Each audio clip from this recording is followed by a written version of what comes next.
Hi everyone, welcome back to my channel. My name is Emily. My favorite makeup today is my Huda Beauty Gemstones palette. It's one of the new little tiny square palettes. That's what I'm wearing on my eyes today. I've got 3 different shades on. I think this palette is awesome. I don't need to use mattes with it, but I know some people prefer to use mattes when they're using a lot of shimmer shades because they are all shimmer shades, but I think that palette is super great and I'm a big fan. And now on to the video.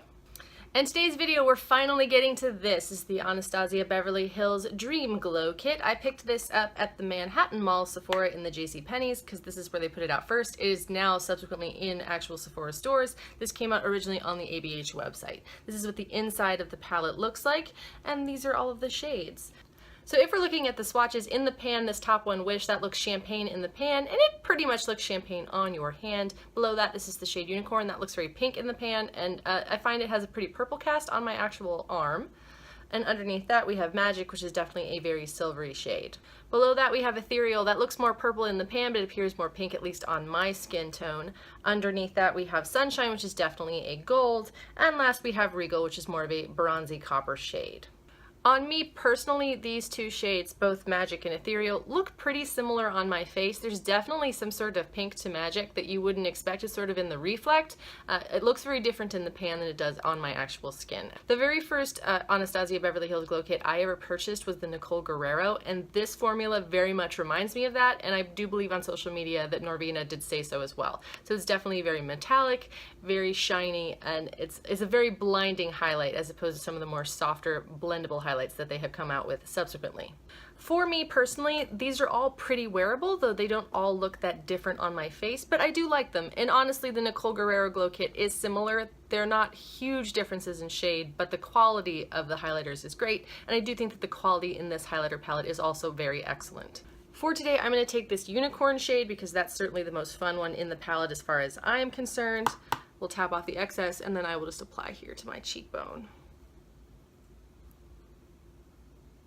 There is definitely a glitter effect to these highlighters as well. I like that personally, but you may not, so this might not be the palette for you. So when I saw this Glow Kit come out on social media, I knew it was something I was definitely going to pick up. I'm a big fan of the Anastasia Beverly Hills Glow Kits. I don't use all of them quite as often as I think I should. I don't use the Sun Dipped kit very often at all. I do think it's very nice, but it's a little too boring for me. I prefer my highlighters to be a lot more exciting, and so this kit definitely spoke to me. I do think that this is not necessarily so incredibly unique compared to other things, but the metallicness of these powders is definitely pretty great. It is very similar to the Nicole Guerriero. However, if you didn't want to spend the $45 to purchase this palette, there are other highlighters on the market that will give you a similar effect. So for swatch comparisons, we're going to start with the closest one. This is the Kat Von D Metal Crush Extreme Highlighters. This is the single gold Skool that they just came out with for the 10th anniversary collection, and then the 3 from the Metal Crush Extreme Highlighter palette. It is still available on Sephora. You can find it in some stores as well, but it's also on sale right now. I think it's $23 for the palette. It's a nice palette. I like it very much. These shades are very, very similar. They're not maybe exactly the same, but it's the same effect, the same metallic, same glitter, same everything. So almost exactly the same. I think this is most apparent in full sunlight when I put both swatches on my arm. You can definitely tell they're very similar. Similar in terms of quality are the ABH Nicole Guerriero highlighters. That was a limited edition kit that's no longer available. So if you liked that kit, the Dream Kit is very similar in terms of the consistency, the formula, that sort of thing. The shades are not exactly the same, but again, on your face, they're probably going to look pretty similar. I love the Nicole Guerriero kit. I think it's great. But I think the Dream Kit will also be a good substitute for that when the Nicole Guerriero, eventually runs out, which is going to be some time from now, or if it starts to go bad, because it is an older palette and it definitely gets a little bit oily. And it also looks pretty good in the sunlight. I also wanted to show the comparison with the ABH Moonchild and Aurora. Moonchild is definitely a lot lighter, not nearly as metallic. Aurora is much more similar to the Dream in terms of shade range, and they are a little bit more metallic, I would say, than the Moonchild Glow Kit is. However, none of them really compare next to the Nicole Guerriero versus the Dream. Those two are definitely much closer, much more sister palettes as opposed to the first two. I do think, though, that if you have Moonchild and Aurora and that's as blinding as you want to get, you're probably not going to like the Dream one. It's not probably for you. So you see in the direct sunlight, Aurora is not so different from the ABH Dream. I could swatch highlighters all day in order to give you more comparisons. Certainly I've done it before, but I figured I would just narrow it down to give you sort of like an idea cross-section. So if you take a look at the Fenty Fire Crystal, that one has definitely got a nice bit of glitter to it, but it's not nearly as deeply metallic. Same thing with the Wet n Wild. I chose the Botanic Dream, which is one of the pressed powders, then Moonchild, which is one of the loose highlighting powders. Those are very beautiful and metallic. They're not quite as mirror-like as the ABH Dream, but they are pretty good, so if you're on a budget, that's a good option for you. For example, the Bite Prismatic Pink Pearl, that one is a little bit on the shiny side with it, but it does not have nearly the blinding glow. And the closest is definitely the Cover FX Aurora and Mirage glitter drops. Those are great. I love those very much. I've used them previously as comparisons to the Kat Von D Metal Crush Extreme highlighters. So if you're into those, those are definitely an option, but I know not everybody likes a liquid highlighter.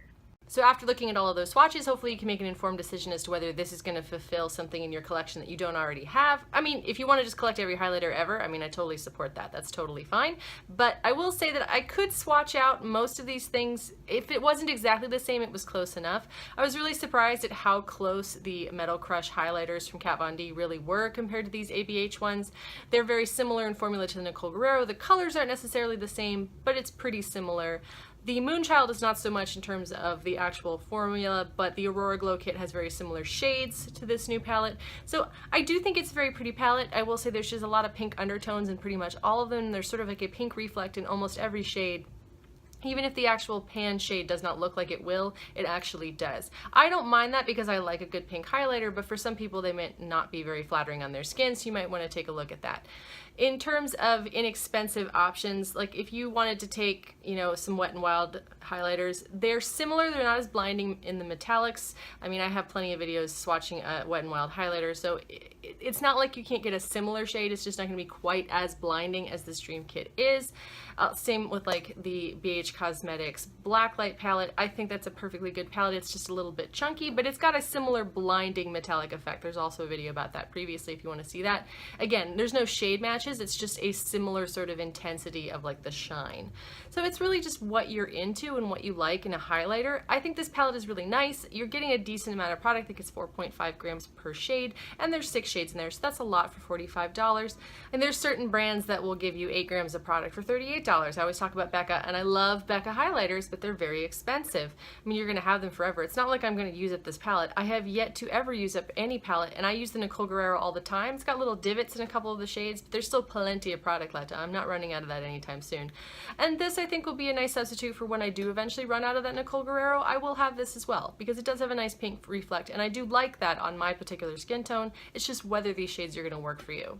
So ultimately, I do think this is a good buy if this fulfills a need in your collection, and if you like this kind of highlighter. But this is for a very specific type of person who likes a really shiny, blinding highlighter. I am one of those people. Not everybody is. So it might be fun to just play with it. I'm sure you can also use it like as an eyeshadow topper, like an inner corner highlight. I plan to use that as well. I tend to do that with most of my ABH stuff, because if I'm taking one of those palettes with me on a trip, I will try to multi-use it as much as possible.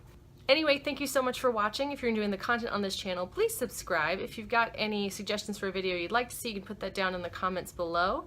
I hope you're all having a wonderful day, and I will see you all soon. Bye!